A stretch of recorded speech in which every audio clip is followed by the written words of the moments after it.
안녕하세요. 이제 막 돌싱이 된 40대 초반의 여성입니다. 어쩌다 보니 결혼도 하고 이혼도 하게 되었지만 사실 저는 비혼주의자였습니다. 제가 어릴 때 엄마는 시할머니와 고모들한테 시집살이를 호되게 당하셨어요.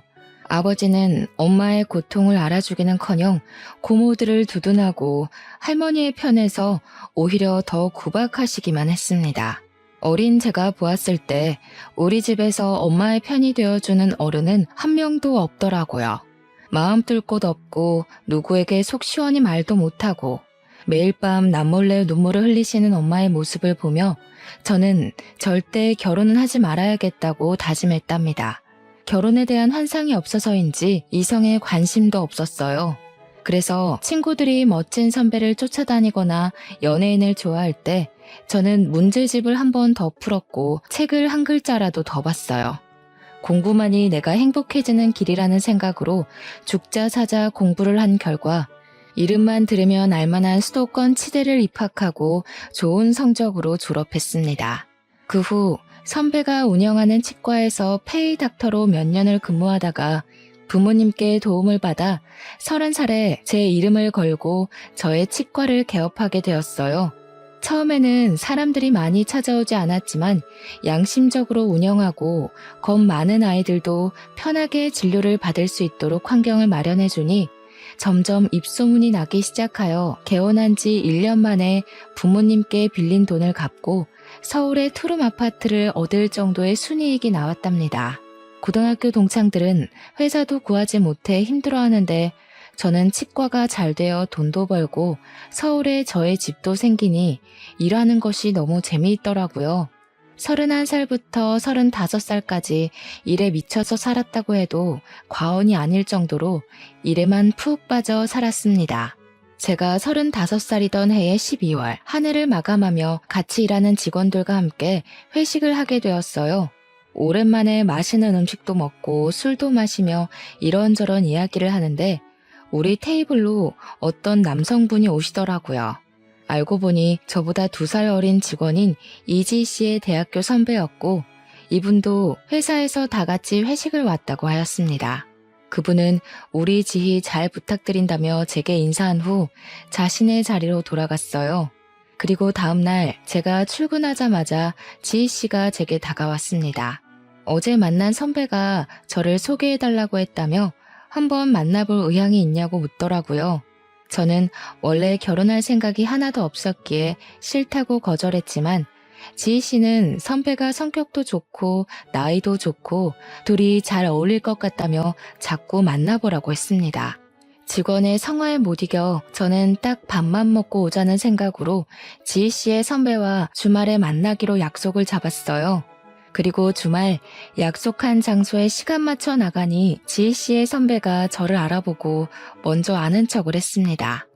회식 날에는 식당이 어둡기도 했고 술에 취해서 제대로 얼굴도 보지 못했는데 밝은 곳에서 맨정신에 보니 사람이 서글서글하게 생겼더라고요.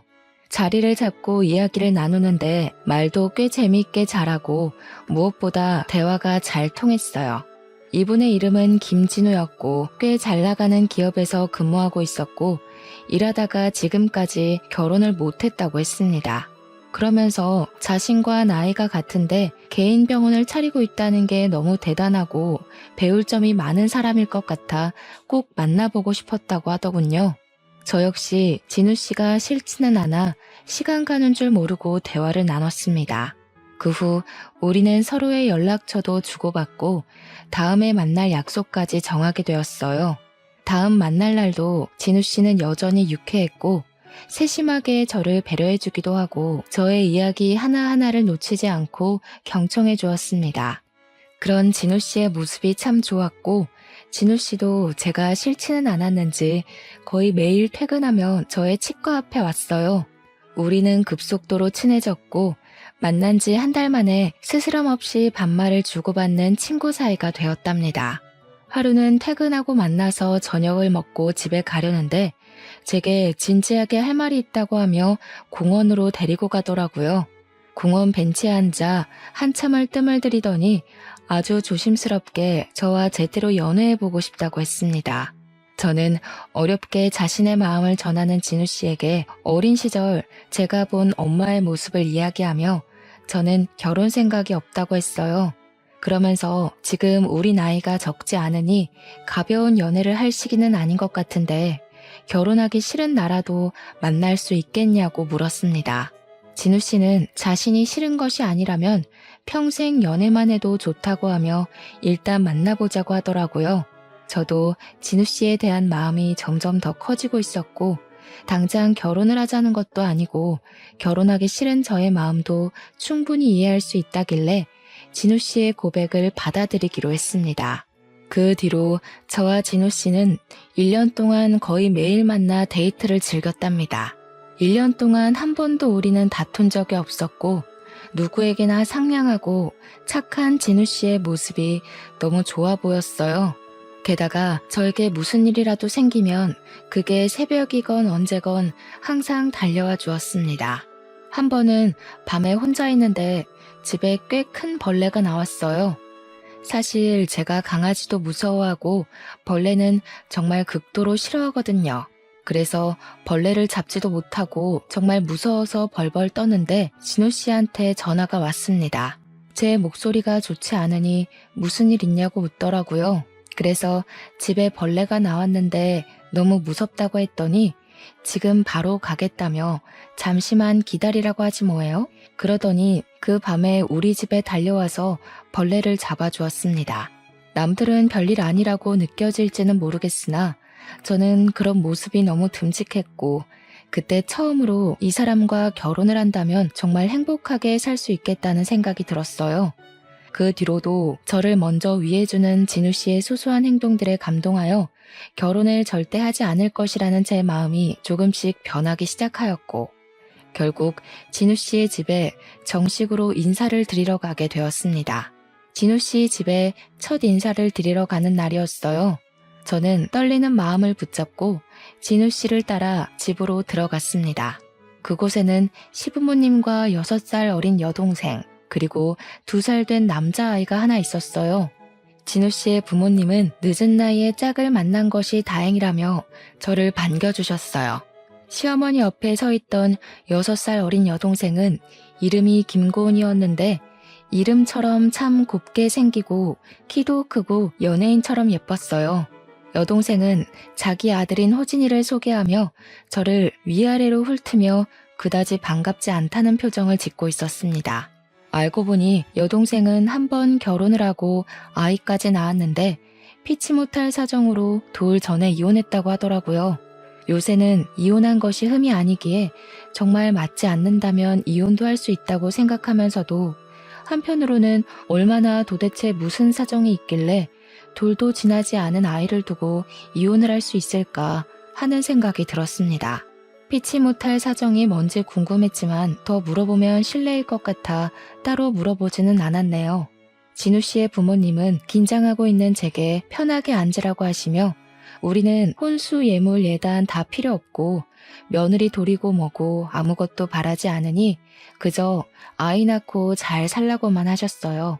여동생은 계속 표정이 좋지 않았지만 딱히 저에 대해 싫은 소리를 하지는 않아서 그냥 혼자 아이 키우느라 힘들어서 그러나 보다고 생각했습니다. 첫 인사를 마치고 집에 가는 길에 진우 씨에게 여동생에 관해서 물어보니 여동생은 낯가림이 심해서 그런 거지 속은 여리고 착한 아이라며 시간을 두고 겪어보면 금방 친해질 것이라고 하더라고요. 솔직히 우리가 결혼해도 여동생을 뭐 본다면 얼마나 보겠냐는 생각도 들고 우리보다 시부모님이 너무 편하게 잘해주셔서 여동생에 대한 걱정은 접어두고 바로 결혼을 진행하게 되었습니다. 처음에는 새로운 신혼집을 알아보려다가 제가 혼자 살고 있던 집이 저와 남편의 직장까지 출퇴근하기 편해서 따로 집을 구하지 않고 제가 살던 집에서 같이 시작하기로 했어요. 어지간한 가전제품은 다 있기에 따로 가전제품을 구매할 필요도 없었고 집 상태도 깨끗해서 침대와 장롱만 새로 들였답니다. 그렇게 제 인생에 결혼은 절대 없다고 장담했던 제가 37살의 나이에 결혼이라는 것을 하게 되었습니다. 결혼 후 제가 시댁에 갈 때마다 시부모님은 일하는 며느님이라며 엄청나게 잘해주셨어요. 매번 시댁에 가면 다양한 반찬은 기본이고 제게 설거지조차 한 번도 시키지 않았습니다. 반면 아가씨는 여전히 제게 뚱한 표정을 지었어요. 친해지고 싶어서 말을 걸어도 항상 단답형으로 말하는 통에 대화가 길게 이어지지는 않았습니다. 그런데 우연히 아가씨의 방을 보았는데 딱 봐도 값비싼 명품 가방에 좋아 보이는 옷이 정말 많더라고요. 제가 알기로는 아가씨가 분명히 회사에 다니지 않고 아이만 보고 있다고 했는데 어떻게 이 많은 명품이 있을까 궁금했어요. 그래서 시댁에 갔다가 집에 오는 길에 남편에게 아가씨는 일하지도 않는데 명품 가방이 어떻게 그리 많냐고 물었습니다. 남편은 그게 다 명품이었냐고 자신은 몰랐다고 하며 사실 아가씨가 일하는 것은 아니고 시부모님과 남편이 매달 용돈을 준다고 했습니다. 그래서 그 용돈으로 생활을 하고 자신의 물건도 산다고 하더군요. 사실 저희는 둘 다 돈을 벌고 있으므로 집에서 생활하며 나가는 공동 생활비만 빼고 나머지는 따로 관리하고 있었거든요. 그래서 남편이 아가씨한테 용돈을 준다는 것도 그제야 알게 되었습니다. 솔직히 기분이 썩 좋지는 않았지만 그래도 남편이 자기가 번 돈으로 자기 여동생에게 준다는데 제가 뭐라고 할 부분은 아닌 것 같아 그냥 알겠다고 하고 말았네요. 그렇게 결혼한 지 6개월 정도가 지났어요. 우리는 둘 다 나이가 있으니 아기를 빨리 갖고 싶었습니다. 그런데 아기가 생기지 않았고 병원에서 시험관까지 했지만 그래도 아기는 우리에게 오지 않더라고요. 검사를 해도 이상이 없었는데 아기는 생기지 않으니 답답했습니다. 남편은 그런 제가 스트레스를 받지 않게 최선을 다했고 저 역시 그런 남편의 노력이 너무 고마웠어요. 남편과 아기를 기다리며 깨를 볶던 어느 날 남편이 저에게 할 말이 있다고 했습니다. 무슨 말이냐고 했더니 호진이를 혼자 키우는 아가씨한테 자동차가 필요할 것 같다고 하더라고요. 그래서 제가 아가씨가 자동차가 필요하면 아가씨 돈으로 사면 되지 그거를 왜 나한테 말하냐고 했어요. 남편은 결혼 전에 아가씨의 생활비나 호진이의 양육비를 다 남편이 지원해줬다고 하며 이번에 아가씨의 자동차도 남편이 사줘야 할 것 같다고 하는 게 아니겠어요? 그러면서 아가씨한테 나가는 소소한 돈은 자신의 월급으로 해결할 수 있지만 자동차는 워낙 고가이니 같이 사주자고 하는 거예요. 저는 아가씨의 호진이 어린이집에 가는 시간 동안 아르바이트라도 해서 본인이 돈 벌어서 본인이 샀으면 좋겠다고 이야기했습니다. 그랬더니 남편은 자동차가 한두 푼도 아니고 그렇게 돈 벌어서 언제 돈 모으냐고 하며 일단 우리가 먼저 사주자고 하더라고요. 제가 왜 그렇게까지 아가씨를 도와야 하는지 모르겠다고 했더니 아가씨 어릴 때 잔병치레가 심해서 병원에 입원했던 시간이 너무 많았고 그래서 공부는커녕 제대로 된 스펙도 쌓지 못했다며 여동생만 보면 안쓰럽다고 도와주자고 했습니다. 하지만 저는 남편과 생각이 달랐어요. 남편이 평생 아가씨를 먹여 살릴 수 있는 것도 아닌데 한 달 용돈은 그렇다 치고 자동차까지는 너무 과하다고 말했습니다. 그리고 말 나온 김에 한 달에 용돈은 얼마나 주길래 돈도 안 버는 사람이 그렇게 명품이 많은지 물었어요. 남편은 얼마 안 준다고 하는데 뭔가 내 눈도 피하고 말끝도 흐리는 게 이상하더라고요. 그래서 제가 자꾸 남편을 추궁하며 말하지 않으면 아가씨한테 전화해서 직접 물어본다고 했습니다. 남편은 안 된다고 펄쩍 뛰며 자신이 한 달에 주는 돈의 액수를 이야기하는데 한 달에 무려 200만 원씩이나 여동생에게 주고 있었더라고요. 알고 보니 아가씨는 과소비의 낭비가 정말 심했고 이런 부분 때문에 호진이의 아빠인 전 남편과 이혼까지 했다고 했습니다. 그런데 이혼하고 나서도 여전히 명품을 사는 버릇을 버리지 못해 많은 돈을 제 남편과 부모님께 받으며 여전히 과소비에 사치하며 살고 있었어요.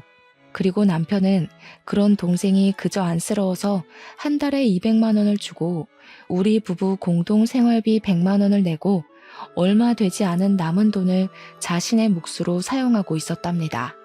아무리 그래도 한 달에 200씩이나 주는 것은 너무 심한 거 아니야? 200만 원이면 누군가에게는 한 달 월급이야. 내가 동생이 많은 것도 아니고 딱 하나 있는데 오빠가 돼서 이 정도도 못 해주면 그게 무슨 가족이야. 게다가 지금 내 동생이 노는 것도 아니고 호진이 보고 있잖아. 내 생각엔 호진이가 갓난아기라서 아가씨가 일 못하는 상황도 아니고 호진이도 어린이집 가는데 그 시간 동안 아가씨가 나가서 아르바이트라도 하라고 하고 당신은 아가씨에게 주는 용돈을 줄이는 것이 나을 것 같아. 안 그래도 호진이 키우느라 힘든데 굳이 그러고 싶지는 않아.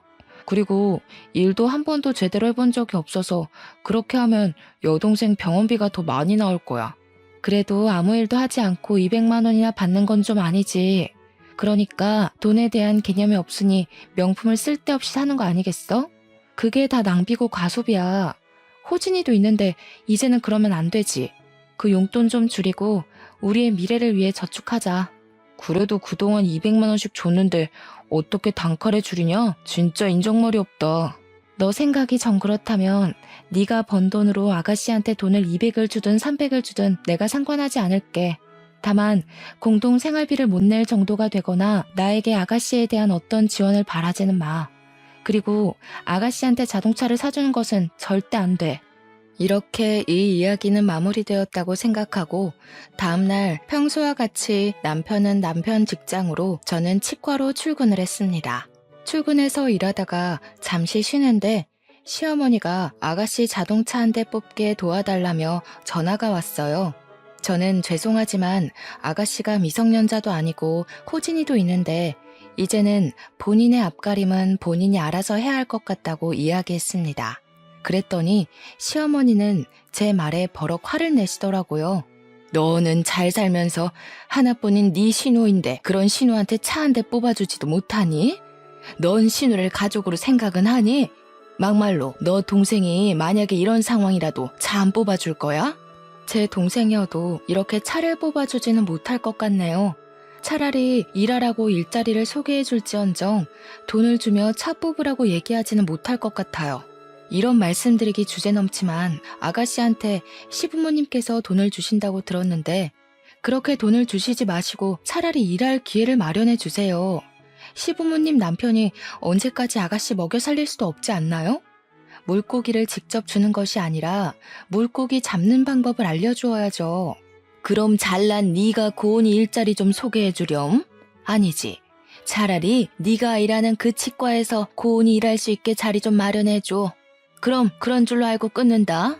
시어머니는 본인이 하실 말씀만 하시고 전화를 뚝 끊어버렸습니다. 사실 이때 오래 근무했던 데스크 직원이 관둔다고 하는 바람에 직원 한 분을 급히 구해야 하는 상황이기는 했지만 그렇다고 사회생활 경험이 전혀 없는 아가씨를 데스크 직원으로 채용할 수는 없잖아요.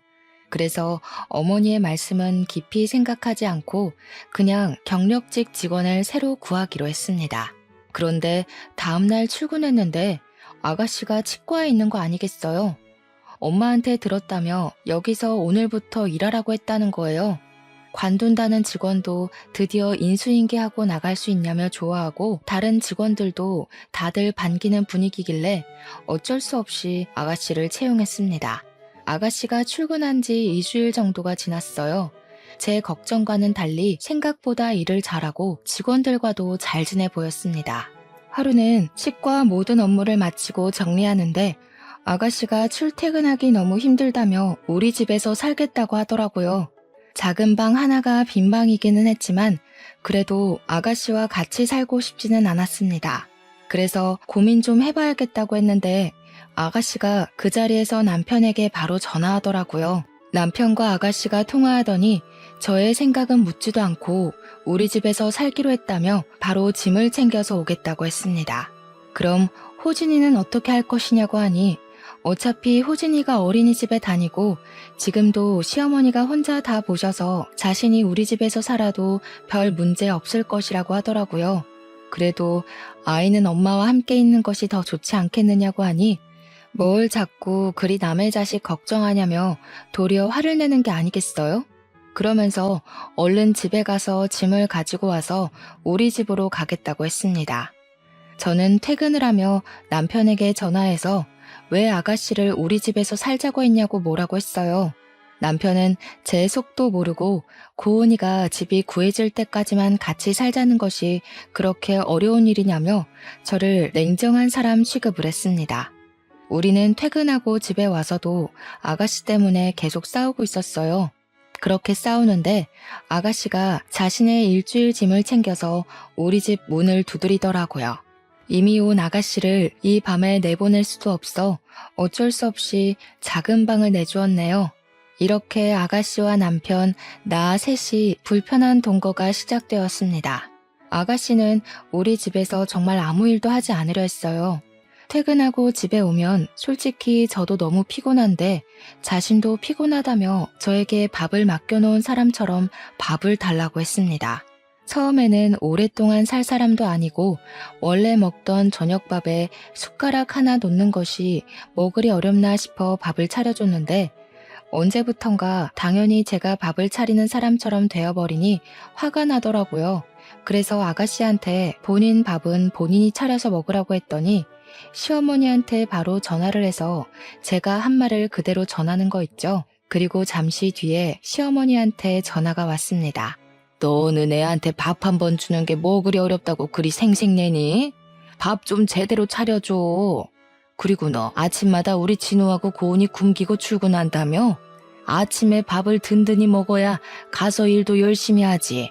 제가 집에서 노는 사람도 아니고 저도 출근해야 하는데 언제 밥을 해서 언제 차리고 치우고 나가나요? 그리고 저는 남편과 아가씨의 엄마가 아니에요. 제가 이 둘의 식사까지 책임져야 하는 의무는 없습니다.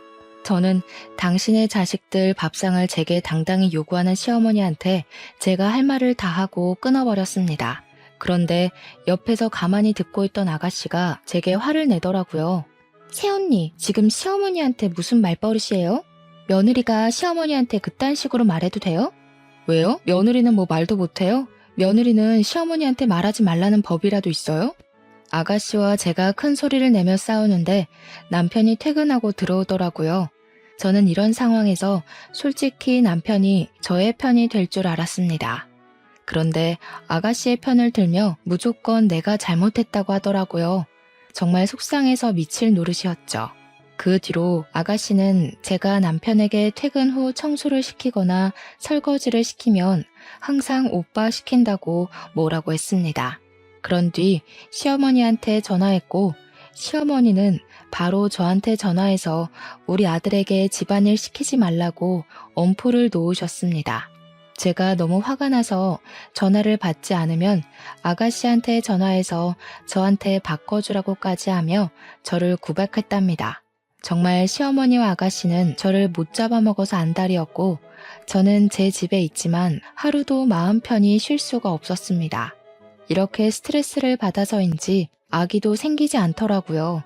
아가씨는 집에서뿐만 아니라 치과에서도 밉상이었습니다. 처음 한 달간은 잘 지내는 듯 했는데 그 뒤로는 직원들 사이에서 이간질하고 일하기 싫어서 뺀질거렸어요.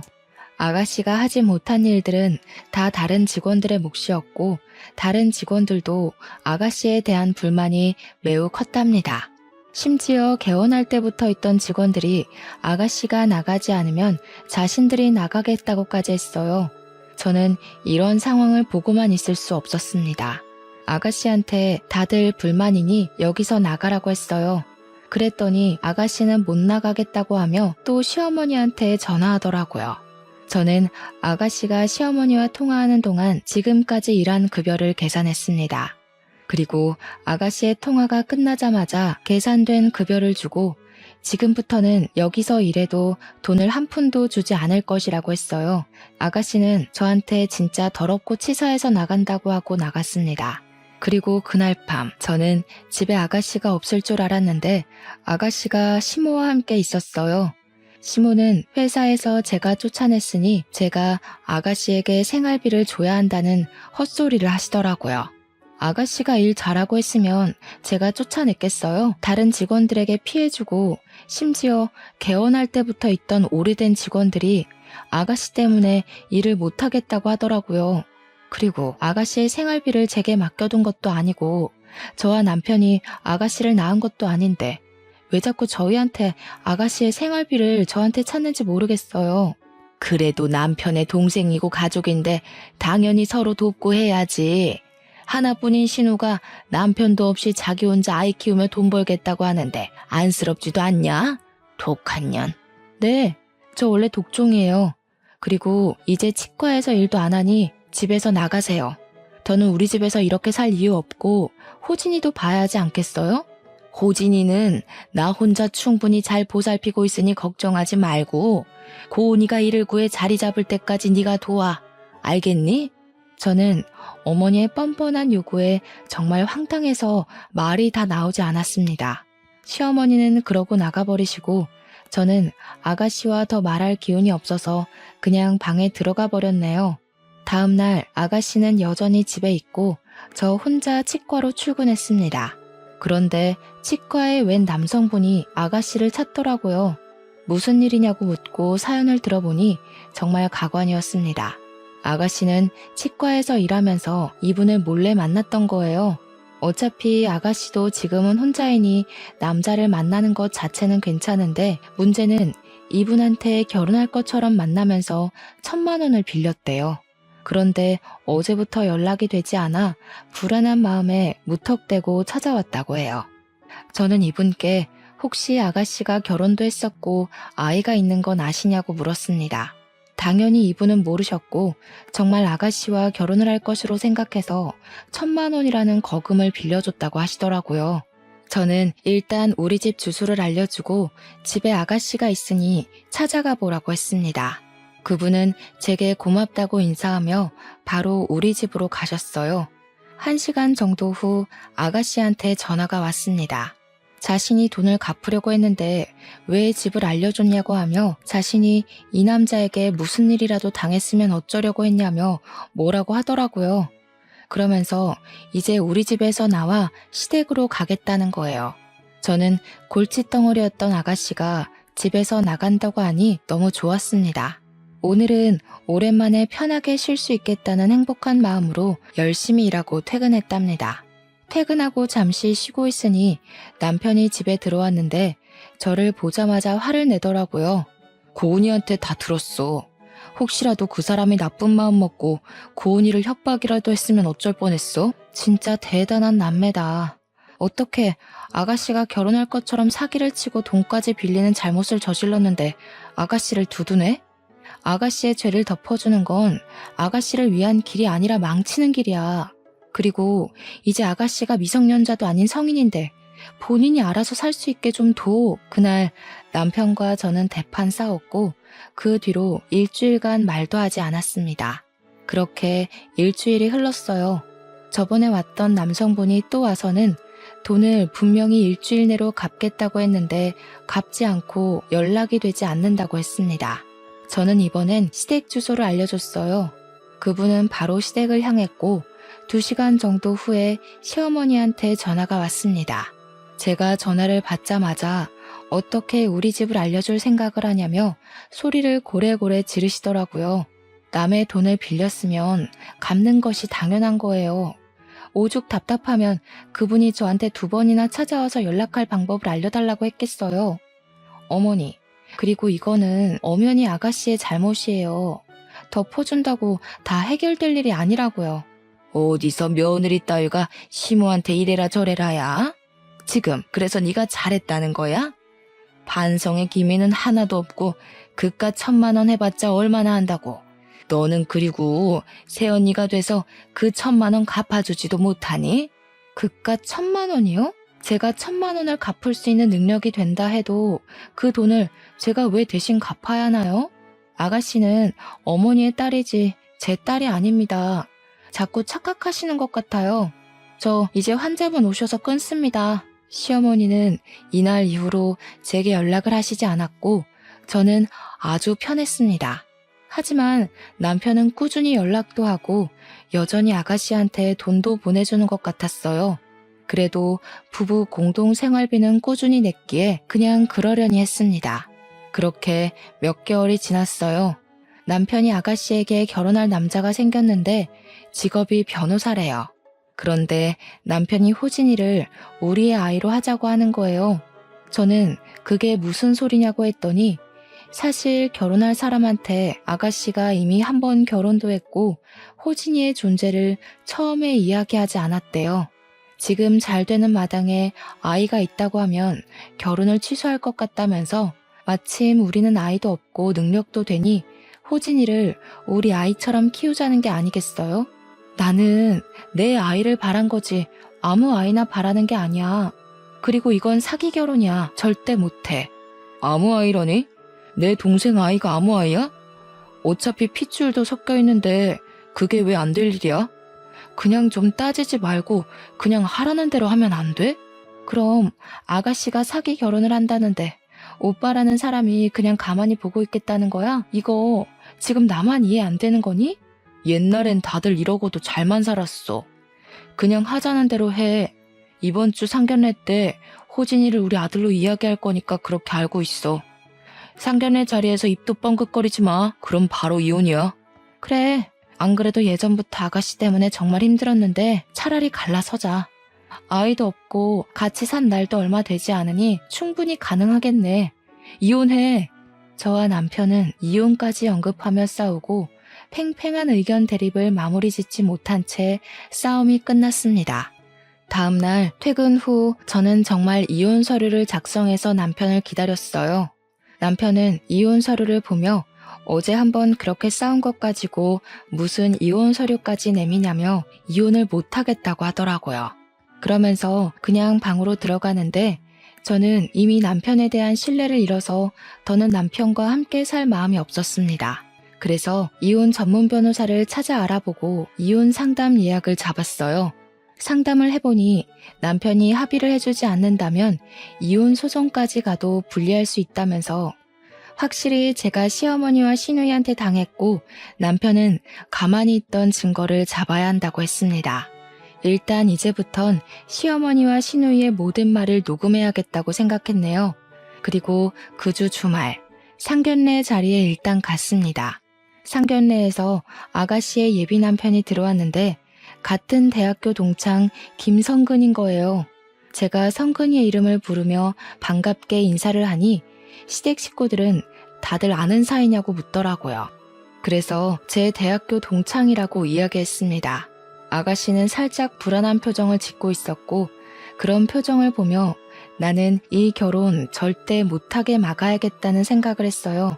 일단 상견례 자리에서는 가만히 있었고 아무도 모르게 성근이의 전화번호를 물어봤습니다.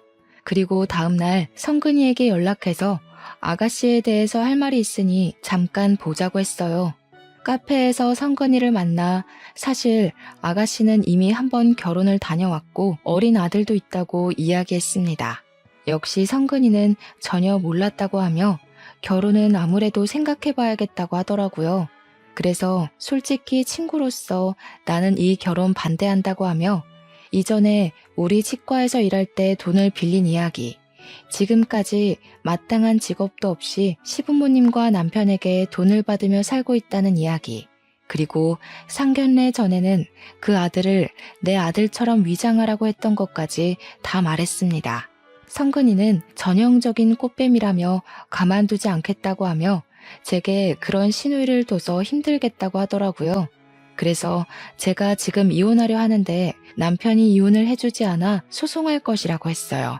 그랬더니 성근이가 저에게 이혼 소송에서 확실히 이길 수 있는 여러 가지 방법들을 자세히 알려주었답니다. 성근이와의 만남 뒤로 아가씨의 결혼이 바로 취소될 줄 알았는데 이상하게 결혼식 준비를 한다고 하더라고요. 아가씨의 결혼 날짜가 다가오니 남편은 자꾸 저에게 호진이를 입양하자고 했습니다. 제가 싫다고 하자 주말에 집에 있는데 시부모님과 아가씨 그리고 호진이가 무작정 찾아왔어요. 저는 이 사람들이 호진이를 입양하라고 설득시키러 온 것이라고 확신하고 바로 핸드폰을 보는 척하며 녹음을 시작했습니다. 얘기 다 들었지? 네가 지금 나이는 많고 아이는 없으니 그냥 좋은 말로 할 때 입양을 하는 것이 좋겠구나. 그럼 장남은 아들이 있고 그리고 고은이는 시집가고 그림이 딱 좋지 않겠니? 이게 아주 시댁 말에 하나도 고분고분하게 듣는 게 없어. 그냥 어른들이 하라면 해. 시부모 말인데 당연히 따라야지. 그래 여보. 어차피 우리 아이도 없고 솔직히 지금까지 안 생겼으면 안 생기는 거 아니야? 그냥 부모님 말씀대로 하자. 시부모와 남편, 아가씨는 저에게 말도 안 되는 것을 당연하다는 듯이 요구하고 저는 정말 이 사람들 다들 제정신이 아니라는 생각이 들었어요. 다들 나를 어르고 달랬지만 제가 꿈쩍도 없자 시어머니는 저에게 화를 버럭 냈습니다. 이게 아주 치과 의사라고 내가 오냐오냐 해줬더니 우리가 만만해 보이지? 끝까지 그렇게 나온다 이거야? 그냥 좀 내 말 좀 들으라고. 나 네가 호진이 입양한다고 할 때까지 이 집에서 한 발자국도 나가지 않을 거야. 진짜 꼰대도 아니고 그깟 게 뭐가 그리 중요하다고. 새언니 진짜 고집이 아주 똥꼬집이다. 시어머니와 아가씨는 집에 가지 않고 저는 그러든 말든 신경 쓰지 않으려 노력하며 그냥 없는 사람 취급했습니다. 다음날 새벽 5시부터 시어머니가 저를 깨우더니 얼른 자기 아들 출근 준비시키고 밥을 차리라고 했어요. 저는 원래 우리는 아침밥 잘 먹지 않는다고 하니 제 등을 때리더라고요. 저는 신경질 나서 그냥 바로 출근 준비해서 나와버렸습니다. 그리고 그날은 시어머니와 아가씨가 집에 있을 것 같아 친정집으로 퇴근을 했어요. 친정 부모님은 갑자기 찾아온 나를 보고 놀라셨어요. 저는 부모님께 그동안 있던 모든 이야기를 다 하고 지금 이혼 준비를 하고 있다고 말씀드렸습니다. 아빠는 화가 잔뜩 나셔서 다들 가만두지 않겠다며 우리 집으로 바로 가셨어요. 집에는 제 예상대로 시어머니, 아가씨, 남편이 다 있었고 저는 바로 핸드폰 녹음기를 켰습니다. 아무리 사람들이 모자라도 유분수지. 어떻게 조카를 아들로 입양시킬 생각을 해? 나는 절대 그 꼴 못 봐. 그러면 둘이 갈라서. 아버님, 어차피 우리 아이도 없고 충분히 못할 이유는 없다고 생각됩니다. 그리고 저는 이런 일로 미진이와 이혼까지 할 생각 없습니다. 그래? 우리는 이혼 소송까지 가서라도 가만두지 않을 거네. 이미 자네 어머니랑 여동생 때문에 우리 미진이가 스트레스 많이 받았고 절대 용서 못해. 그리고 자네는 자네 어머니랑 여동생이 비정상이면 자네라도 정신 똑바로 차려야지. 어디서 사기 결혼을 하려고 난리야? 사돈, 지금 말 다 하셨어요? 사기 결혼이라뇨?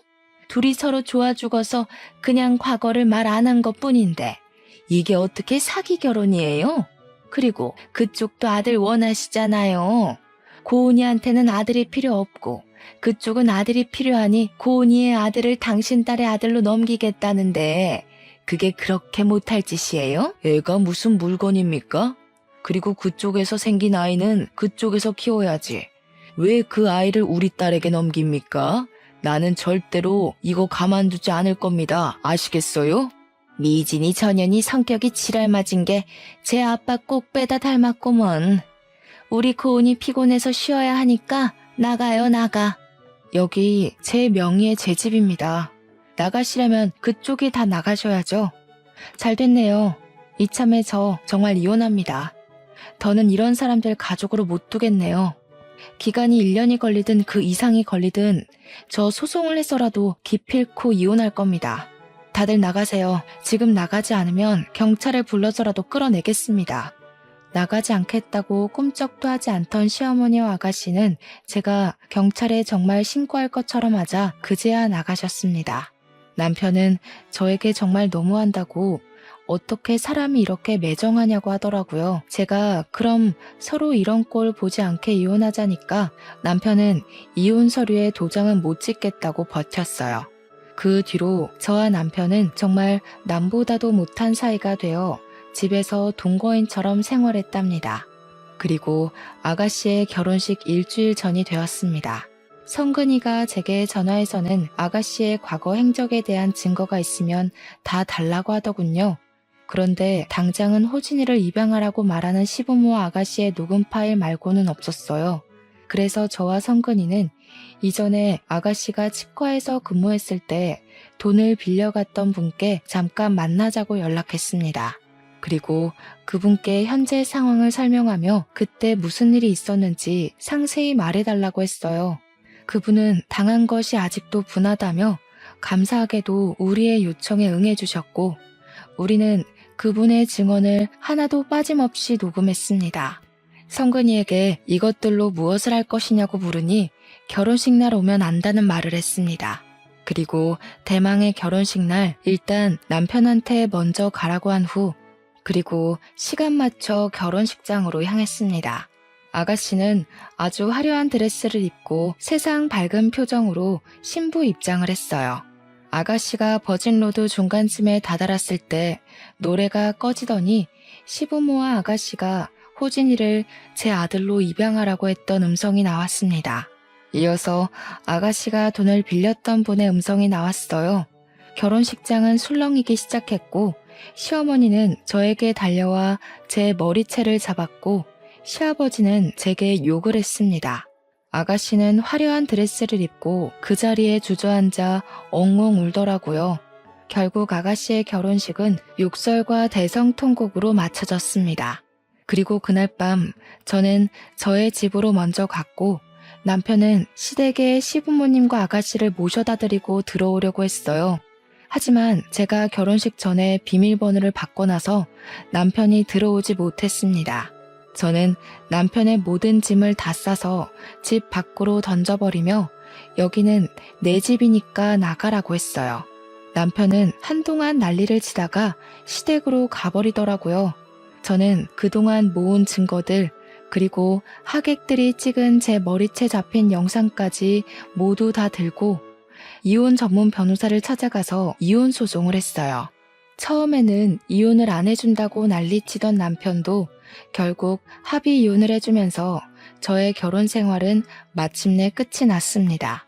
지금은 다시 치과 업무에 충실하며 저의 성공을 위해 열심히 달리고 있답니다. 이혼하고 나니 엄마가 참 외로웠을 것이라는 생각이 듭니다. 사실 저는 아이도 없고 저 혼자 먹고 살 능력이 돼서 남편이 시부모님과 아가씨의 호구짓을 참지 못하고 속 시원하게 이혼했지만 저희 엄마는 어린 제가 있었고 전업주부이시다 보니 혼자 살기엔 경제적으로 힘드셔서 한 맺힌 그 세월을 참고 사셨잖아요.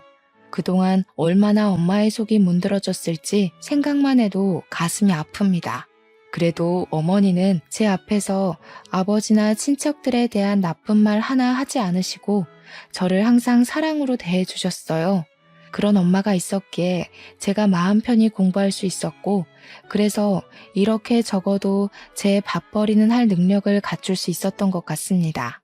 비록 결혼해서 행복하게 살며 손주를 안겨드리지 못했지만 앞으로 남은 생에는 우리 엄마가 저로 인해 웃을 수 있도록 평생 효도하며 살려고요. 지금까지 저의 길고 긴 사연 들어주셔서 감사합니다. 그리고 마지막으로 엄마 사랑합니다.